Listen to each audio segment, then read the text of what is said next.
Good Erev Shabbos. I hope you and your family are well. Would you like a facelift for just half a shekel? Well, in this week's Torah portion of Sisa, we're taught about the very special mitzvah of how to count the Jewish people.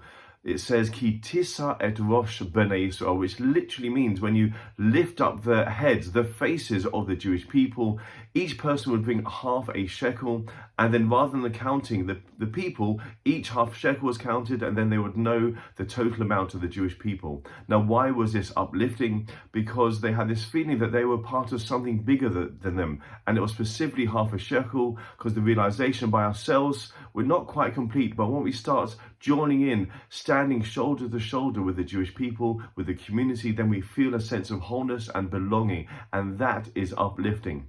Furthermore, there's a beautiful idea, and an idea I think we need to hear, especially coming into this Shabbos with the increase in anti-Semitism, the election results we're hearing in Rochdale, the sentiment which is going around, the Jewish people's faces are feeling possibly a bit low, but we need an uplift. And the Vilna Gaon, the genius of Vilna, points out, Ki tisa et rosh, when we lift up the head. Now here we have the word rosh, over here, Reish, Shin, Aleph, and you lift up each letter from the word rosh, and we get the word Shabbos. The Reish becomes the Shin, one letter up. The Aleph becomes the Bet, and the Shin becomes the Taf. It spells Shabbos.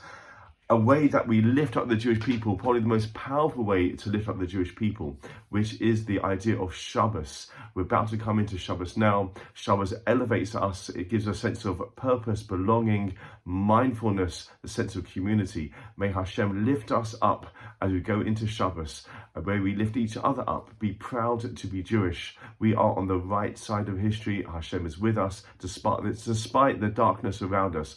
Wishing you and your family an uplifting Shabbos.